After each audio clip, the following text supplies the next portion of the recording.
ataupun perselisihan, iri hati yang di dalam bahasa Yunaninya adalah eritheia. Kata ini menggambarkan sikap egois dalam melakukan pekerjaan apapun, misalnya bekerja hanya untuk uang, mencari dan memenangkan jabatan politik semata-mata untuk kepentingan dan ambisi pribadi, melakukan pekerjaan Tuhan karena hasrat akan pengakuan, ambisi pribadi, atau persaingan.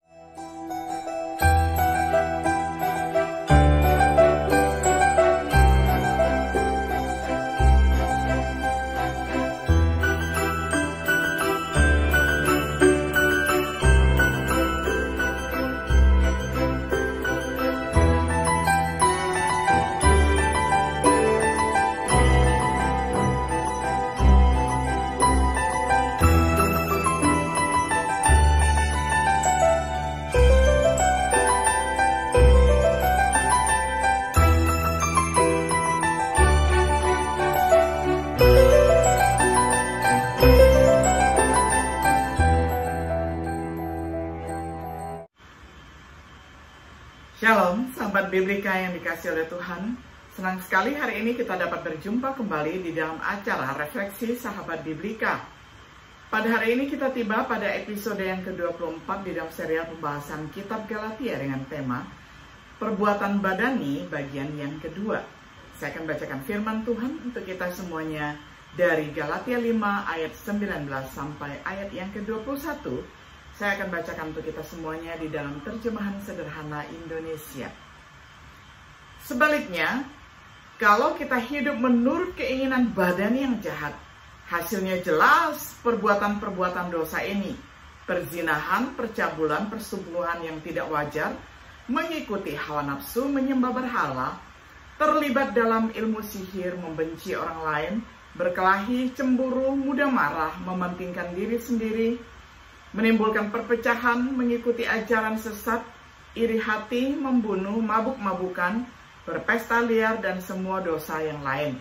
Sekarang saya ulangi lagi peringatan yang pernah saya berikan kepada kalian waktu kita masih bersama.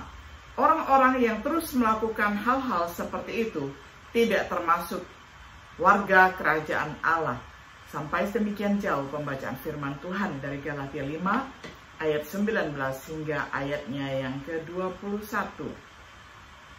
Sahabat Biblika yang dikasih oleh Tuhan, pelajaran kita tentang perbuatan badani seperti yang ditemukan di dalam Galatia 5 ayat 19-21 sekarang berfokus pada 8 dosa. Mereka adalah kebencian, pertengkaran, kecemburuan, ledakan amarah, ambisi egois, pertikaian, bidat, dan iri hati menurut terjemahan New King James Version, yang telah dikategorikan sebagai pelanggaran hukum kasih. Banyak yang merasa sulit untuk membayangkan bahwa 8 dosa ini benar-benar mengerikan. Paus Yohanes Paulus II mengatakan hari ini bahwa dosa badani tidak terbatas pada percabulan, pesta pora, dan kemabukan, tetapi termasuk penyembahan berhala, kecemburuan, iri hati, dan ketidakramahan. Paus membuat pernyataan itu kepada audiens umum mingguannya di Vatikan, forumnya selama 14 bulan terakhir tentang masalah seks dan dosa. Dalam diskusi terakhirnya tentang masalah ini, Paus mengutip Rasul Paulus, Rasul abad pertama, yang memberikan definisi yang sangat luas tentang dosa badani kepada kekristenan. Dia menyebutkan tidak hanya mencakup dosa percabulan, kenajisan, kebebasan, kemabukan, dan pesta pora yang merupakan dosa kenikmatan indria. Kata Paus selanjutnya, tetapi juga berbicara tentang dosa-dosa lain yang tidak biasa kita kaitkan dengan karakter duniawi dan sensual. Misalnya, penyembahan berhala, sihir, ketidakramahan, perselisihan, kecemburuan, perbedaan pendapat, perpecahan, faksionalisme, dan iri hati. Judulnya membuatnya terdengar seperti Paus sedang menyatakan sesuatu yang baru. Tetapi seperti yang dinyatakan oleh Paus sendiri, inilah yang Rasul Paulus ajarkan di bagian yang sedang kita pelajari. Memang apa yang dikatakan tentang amoralitas, dan mabuk juga dikatakan tentang 8 dosa ini. Mereka yang melakukan hal-hal seperti itu tidak akan mewarisi kerajaan Allah. Oleh karena itu, ada kebutuhan besar untuk diberitahu tentang apa yang diakibatkan oleh dosa-dosa ini, dan untuk melakukan upaya terkonsentrasi untuk menyingkirkannya dari kehidupan kita. Yang pertama, dosa yang melanggar hukum kasih itu adalah kebencian, permusuhan, yang di dalam bahasa Yunani-nya dikatakan sebagai ektra. Ektra berarti permusuhan, kebencian. Kata ini menggambarkan keadaan dan sikap pikiran terhadap orang lain yang melibatkan hambatan antara mereka dan kita. Permusuhan adalah kebalikan langsung dari kasih agape. Pertimbangkan kontrasnya. Agape adalah suatu sikap pikiran yang tidak akan pernah membiarkan dirinya menjadi pahit bagi siapapun, selalu mencari kebaikan tertinggi orang lain.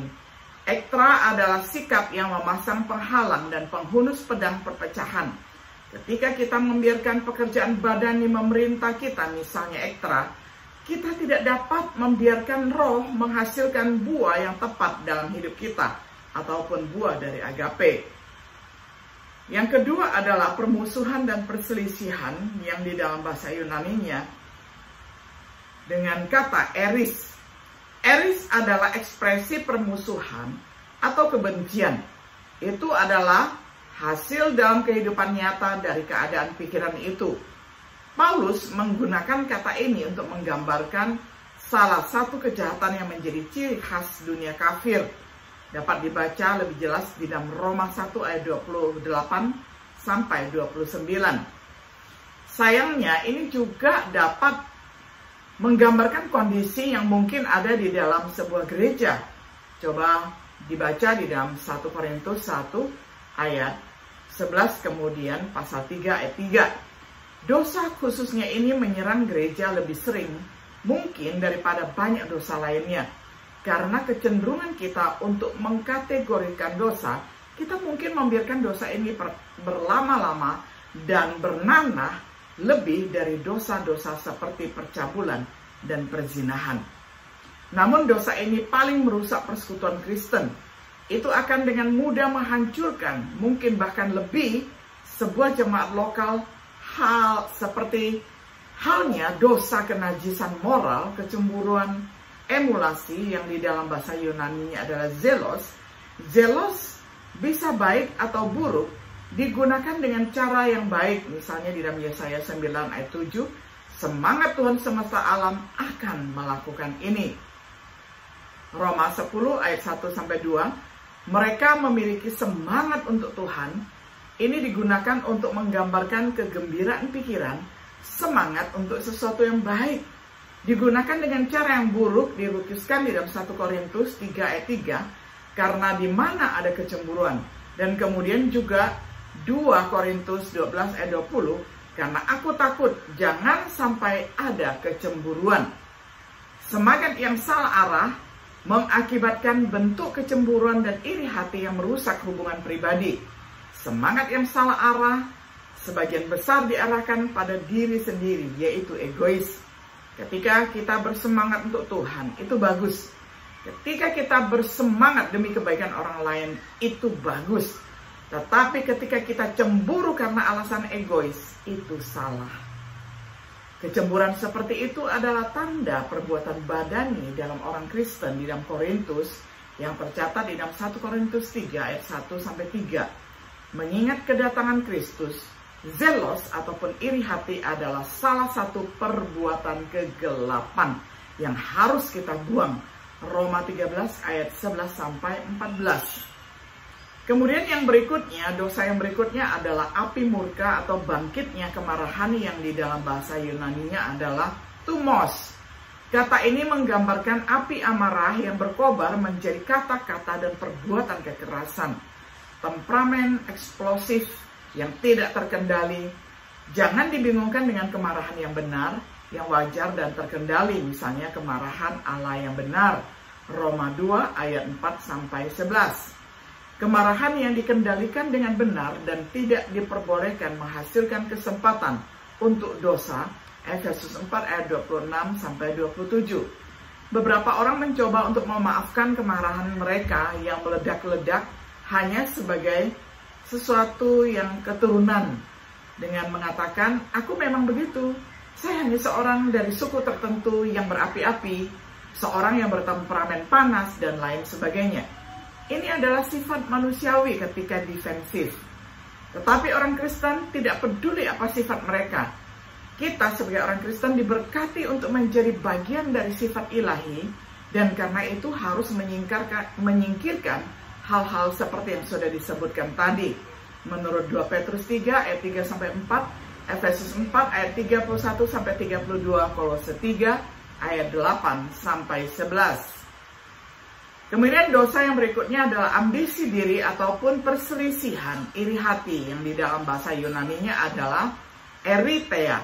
Kata ini menggambarkan sikap egois dalam melakukan pekerjaan apapun, misalnya bekerja hanya untuk uang, mencari dan memenangkan jabatan politik semata-mata untuk kepentingan dan ambisi pribadi, melakukan pekerjaan Tuhan karena hasrat akan pengakuan, ambisi pribadi, atau persaingan. Ini digunakan untuk menggambarkan mereka yang memberitakan Kristus karena cemburu. Kata inilah yang menggambarkan mereka yang menciptakan perpecahan kelompok di dalam gereja, yang bertindak karena kesombongan dan keinginan untuk menjadi yang terutama ataupun menjadi orang yang menonjol, bukannya karena keinginan sejati untuk membela kebenaran. Ini bertentangan dengan pikiran Kristus yang dijelaskan di dalam Filipi 2 ayat 3-5. Dosa berikutnya adalah perselisihan, perpecahan, yang di dalam bahasa Yunaninya disebutkan sebagai dikostasia. Kata ini secara harafiah berarti berdiri terpisah. Ini menggambarkan suatu kondisi di mana semua kebersamaan hilang. Ini adalah kondisi di gereja di Korintus yang dicatat di dalam 1 Korintus 3 ayat 3. Paulus mengajarkan kita harus menandai mereka yang menyebabkan perpecahan seperti itu. Roma 16 ayat 17. Hal tersebut dapat disebabkan oleh perpecahan pribadi, di mana dua orang menolak untuk berbicara satu sama lain. Perpecahan kelas, yaitu perang kelas antara yang kaya dan yang miskin. Lalu perpecahan kelompok, di mana pengabdian kepada kelompok meningkat di atas pengabdian pada prinsip. Lalu perpecahan ras, misalnya Yahudi versus non-Yahudi, Yunani versus barbar, kulit putih versus kulit hitam. Perpecahan teologis, menyalahgunakan label dan menetapkannya secara tidak adil pada orang lain. Pembagian gerejawi ataupun pembagian gereja terutama dalam bentuk denominasi. Dosa ini dilakukan ketika kita dibingungkan dengan prasangka, dengan prinsip. Keras kepala yang tidak masuk akal dengan resolusi yang tidak tergoyahkan. Lalu dosa yang berikutnya adalah dosa sesat ataupun bidat. Di dalam bahasa Yunaninya adalah heresis.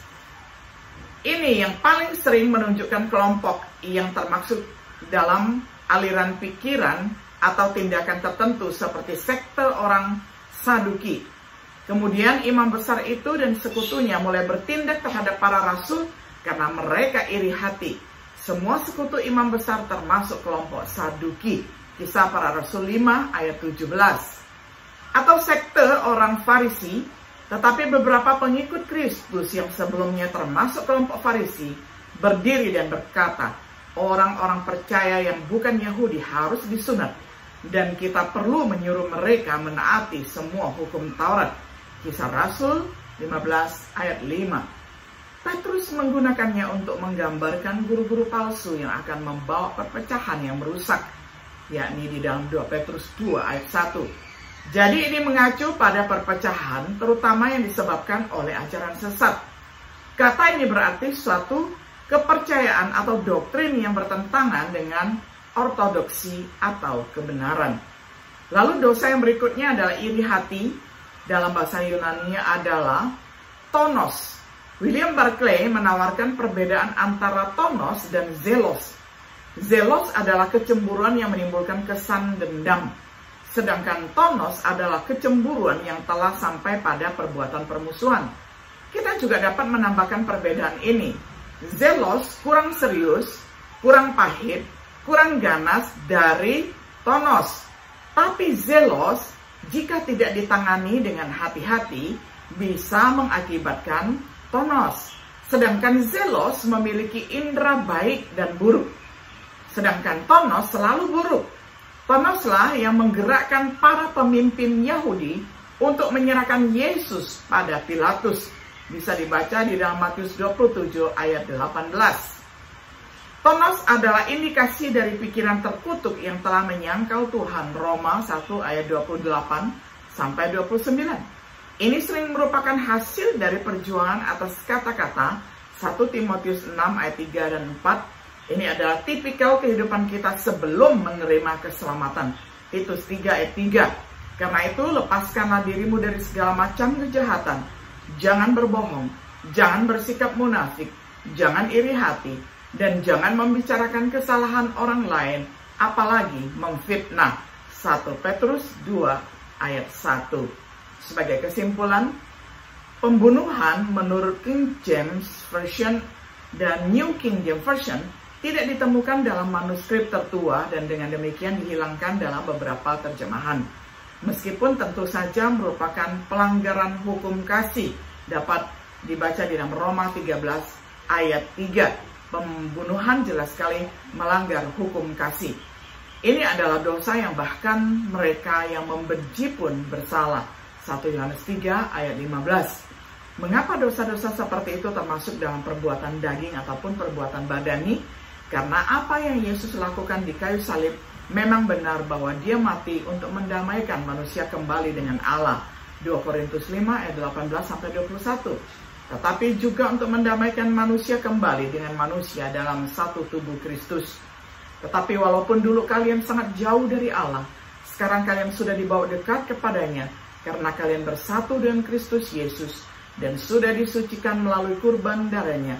Kristus sudah memenuhi seluruh perintah dan peraturan hukum Taurat dengan mengorbankan dirinya di kayu salib. Melalui pengorbanan itu, kita semua bisa berdamai dengan Allah dan menjadi umatnya. Hal itu berlaku untuk orang Yahudi maupun bukan Yahudi. Jadi, saat kita bersatu dengan Kristus, di mata Allah kita menjadi satu umat yang baru, bukan lagi dua kelompok berbeda. Dengan demikian, Kristus sudah merobohkan tembok permusuhan dan menghapuskan pemisahan di antara kita.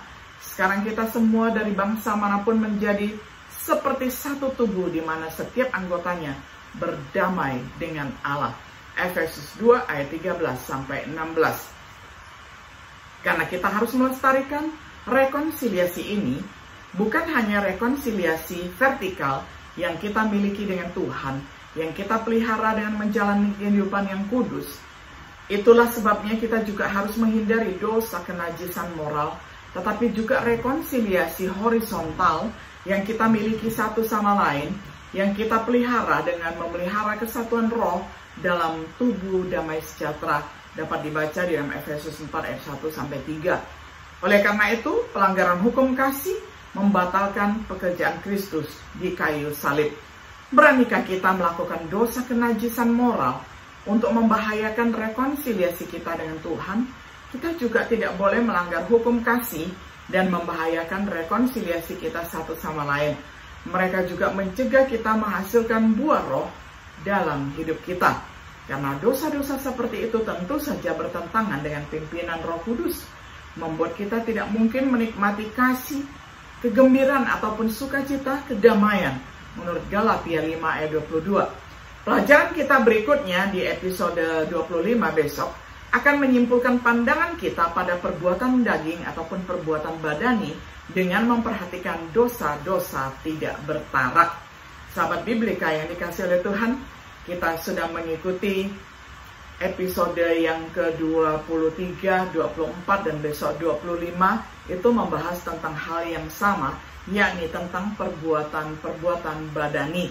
Kiranya kita semakin dibukakan wawasan bahwa setiap perbuatan badani itu sangat fatal, dan biarlah kita senantiasa mengejar perbuatan rohania yang dipimpin oleh Roh Kudus, sehingga kita hidup menyenangkan Tuhan.